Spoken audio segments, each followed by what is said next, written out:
Hello guys, welcome to Padma নদী। অনেক জোস গাইস, অনেক অনেক জোস। বেশি মাস্তানি না দেখাই। হ্যালো গাইস, আমরা এখন পদ্মার পাড়ে। আমার বউ রাশে এসে হাতের মধ্যে জুতা নিয়ে ঘুরতেছে।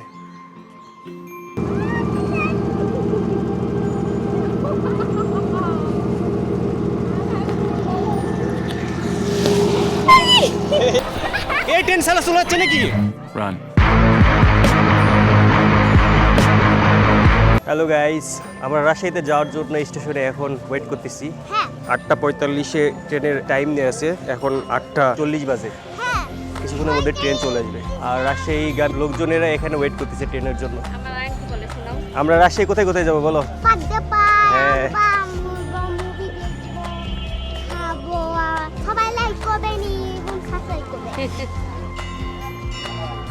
ট্রেন একটু লেট আজকে। আমরা প্রায় 30 মিনিট হলো দাঁড়ায় আছি স্টেশনে, মাত্র ট্রেন আসলো। Now we are going to Rajshahi. Finally guys, অনেক খোঁজাখুঁজি করার পর ভিড় ঠেলে আমরা আমাদের সিটে এসেছি। তবে এখানে একটা ঝামেলা ছিল, আমাদের দুইজনকে দুই পাশে দিয়েছিল, আমরা সেটাকে ম্যানেজ করে ফেলেছি। অনেক প্রতীক্ষার পরে আমরা যাচ্ছি রাজশাহী। আমার অনেক দিনের সব রাজশাহীতে ঘোরা। আমার বর শুধু আমার জন্য কিন্তু রাজশাহীতে যাচ্ছে। গাইজ, ট্রেন জার্নি করার সব থেকে মজার ব্যাপার হলো জানালার পাশে বসে বাইরের এই সুন্দর সুন্দর দৃশ্যগুলো দেখা। সো আমরা এই সুন্দর সুন্দর দৃশ্যগুলো দেখতে দেখতে রাজশাহীর দিকে রওনা হয়ে গিয়েছি গাইজ। ইতিমধ্যে আমরা পৌঁছে গেছি আব্দুলপুর। এখানে আমরা স্টেশনের ট্রেন থেকে নেমে এই পুরিটা খেয়েছি গাইজ, অনেক ভালো লাগতেছিল। আমরা এখানে বসে খাচ্ছিলাম আর এইটা নিয়ে ডিসকাস করতেছিলাম যে আমরা আজকে যেহেতু প্রথম রাজশাহী যাচ্ছি, আব্দুলপুর এসে যে এভাবে ট্রেনটা ঘুরে নিয়ে আবার ব্যাক করে পিছন দিকে, এটা আমাদের আজকে নতুন এক্সপিরিয়েন্স। আর আমার বউ বলতেছিল আসলে আমাদের মনে হয় ট্রেনটা আবার ঘুরে সান্তারে যাচ্ছে। সো এখানে লাইনের একটা হেরফের আছে, যার কারণে ট্রেনটাকে ঘুরে নিয়ে আবার রাজশাহীর দিকে যাই। তো গাইস, ফাইনালি আমরা রাজশাহীতে পৌঁছে গেলাম। এখন বাজে 11:40। আয়ান বলো তো, কিরে মামুর বেটা, কেমন আছিস? সো ট্রেন থেকে নেমে আমরা প্ল্যাটফর্ম থেকে হেঁটে মেন ছাউনিতে যাচ্ছিলাম। আর গাইজ, রাজশাহীর এই প্ল্যাটফর্মটা আমার কাছে খুবই ভালো লেগেছে। এখানে আসার পর উপর থেকে গ্লাস দেওয়া আছে এক ধরনের, যেটার মাধ্যমে ন্যাচারাল লাইটটা ভিতরে আসতেছিল আর সবাইকে দেখতে খুবই ভালো লাগতেছিল। গাইজ, রাজশাহীতে আসলে পার্কে বা বিভিন্ন যে প্লেসগুলো আছে সেখানে যেয়ে যেমন মজা পাবেন, রাস্তায় ঘুরতেও তেমন মজা পাবেন, কারণ রাস্তাগুলো খুব সুন্দর গোছানো সাজা। গাইজ, আমরা এই পদ্মা ফুট ব্রিজে এসেছি তখন বাজে বেলা 12টা। আর এই বেলা 12টার সময় তেমন একটা এখানে ভিড় ছিল না, কিছু দোকানপাট খোলা ছিল, কিছু বন্ধ ছিল। আর বিশেষ করে দেখলাম এখানে স্কুল কলেজের ছেলেমেয়েরা তারা নিজেদের মতো আড্ডা দিচ্ছিল চায়ের দোকানগুলোতে। সো আমরা এখানে আসছি, দেখলাম মোটামুটি জায়গাটা ভালো ছিল। এখান থেকে গাইস পদ্মা নদী দেখা যাচ্ছে। পদ্মা নদীতে এখন পানি নেই, গরু ঘাস খাচ্ছে। আজকের দিনটি ছিল একদম রোদ্দু ঝলমল দিন। আর এই রোদ্দু ঝলমল দিনে গাছের ছায়াতে যে এত ভালো লাগতেছিল, চারিপাশে রোদ আর আমি হাঁটতেছি গাছের ছায়া দিয়ে। আর বাতাস আজকে খুব একটা নেই, তবে ভাবতেছিলাম যখন অনেক জোরে বাতাস হবে এই জায়গাটাতে কতটা ভালো লাগবে।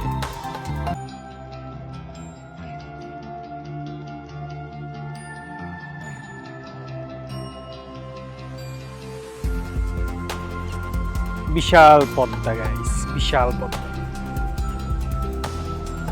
এত সুন্দর।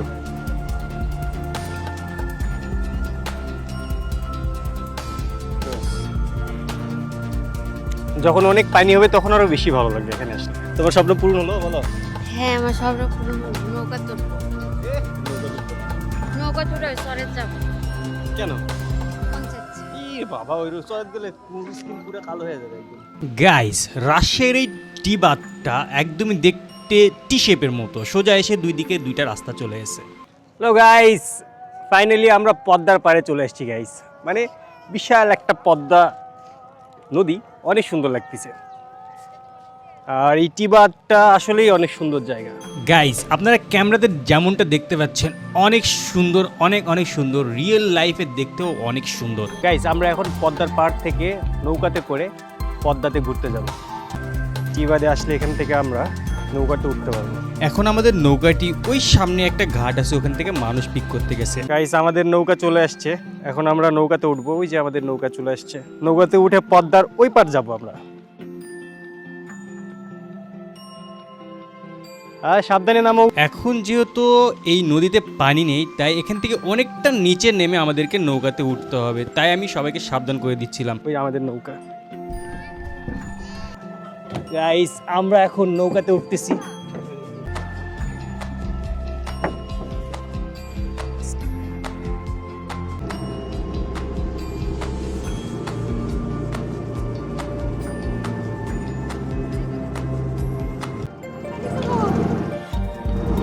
আমার বইয়ের কি শখ পানি Chaubey.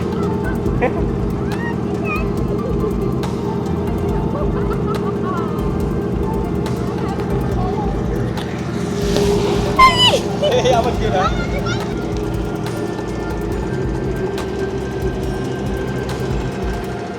Hello guys, welcome to Padma নদী।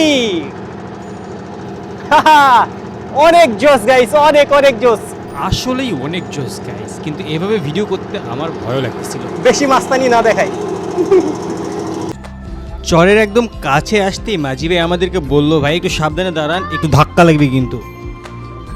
আমরা চলে এসেছি এই পারে, নামতেছি এখন।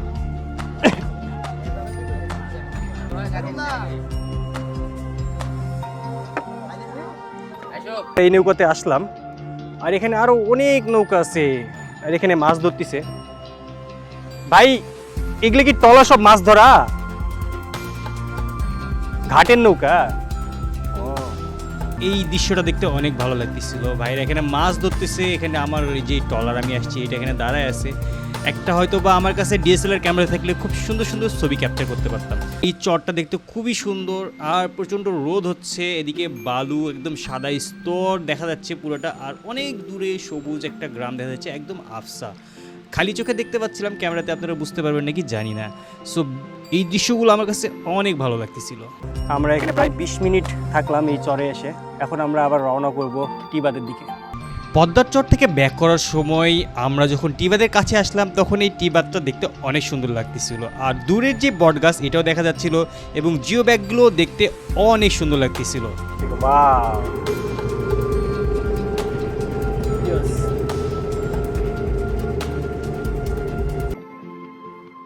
সামনে নামো।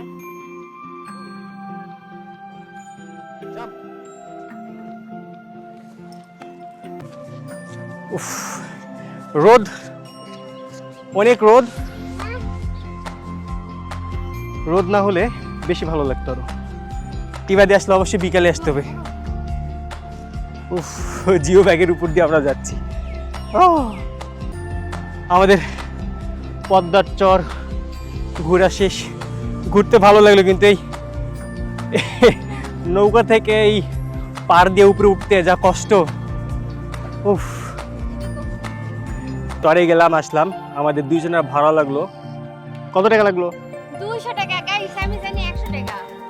পার পারসন যাবে আসবে 100 টাকা করে, আমরা দুইজন 200 টাকা দিয়ে দিলাম। এপাশে আমার ছেলে পানি নিয়ে যে কুলি করতেছে এখানে। আমার বউ রাজশাহীতে এসে খালি পায়ে ঘুরলো, এল নিয়ে আসছে ঘুরতে।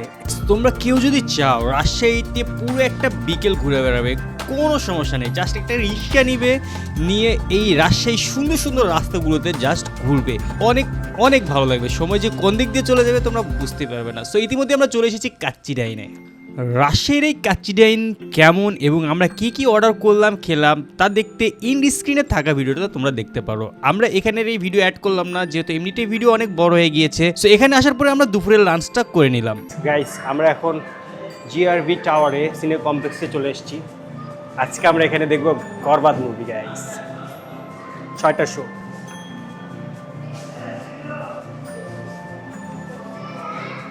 Ticket counter. গ্র্যান্ড রিভার ভিউয়ের 10 তলার এই প্লেসটা আমার কাছে অনেক অনেক ভালো লেগেছে, অসাধারণ একটা প্লেস। সো আমি এখানে বসে থেকে কফি খাচ্ছিলাম, ব্যাকগ্রাউন্ডে সুন্দর সফট মিউজিক বাজতেছিল, মানে সব মিলে পরিবেশটা একদমই ওয়াও ছিল। কফিটা শেষ করে আমরা মুভি দেখার জন্য থিয়েটারের দিকে যাচ্ছিলাম, আর সামনে এখানে চিকেন পপ, পপকর্ন আর জুস, তাই না ভাই? আমাদের 3টা। সো পপকর্ন এবং জুস নিয়ে আমরা এসে আমাদের সিটে বসে পড়ি।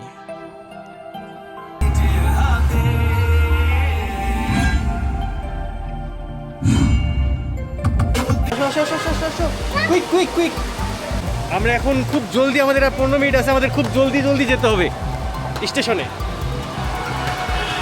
বরবাদ মুভিটা আমাদেরকে ভালো লেগেছে, কিন্তু মুভির শেষের সিনগুলো আমরা দেখতে পাইনি, কারণ এদিকে আমাদের ট্রেন আসার সময় হয়ে গিয়েছিল। তাই রওনা হয়ে গেলাম স্টেশনের উদ্দেশ্যে। দিনের রাজশাহী যেমন সুন্দর, রাতের আলোক ঝলমলে রাজশাহী অনেক সুন্দর। খুচরা 150 টাকা বের করো, তুমি 50 টাকাই লাও, তাড়াতাড়ি কুইক। গাইজ আমরা এখন রাজশাহী স্টেশনে, ট্রেন আসতে আর মাত্র 5 মিনিট বাকি। ট্রেনের হুইসেল, এই ট্রেন সালা চলাচ্ছে নাকি? হ্যালো গাইজ, আমরা দৌড়ে ট্রেনে উঠতেছি।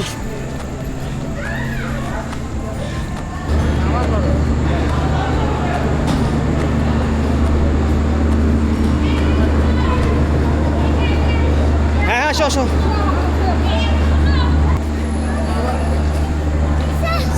ইস, পানি খাও, পানি খাও, সাবধানে ওঠো। গাইস ফাইনালি আমরা দৌড়ঝাঁপ করে রাতে ট্রেন ধরতে পারছি। গাইস এই ট্রেন যদি মিস করতাম তাহলে রাতে কোথাও থাকা লাগতো, আর এই ট্রেনটা আমরা নিতে পারছিলাম না, জন্য দৌড়ি এত। তো গাইস যাদের এই পুরো ভিডিও দেখেন সবাইকে বলবো লাইক, সাবস্ক্রাইব এবং ফলো করে দিতে, আর আপনারা ভালো কিছু একটা কমেন্টস করে দেন। Thank you for watching guys.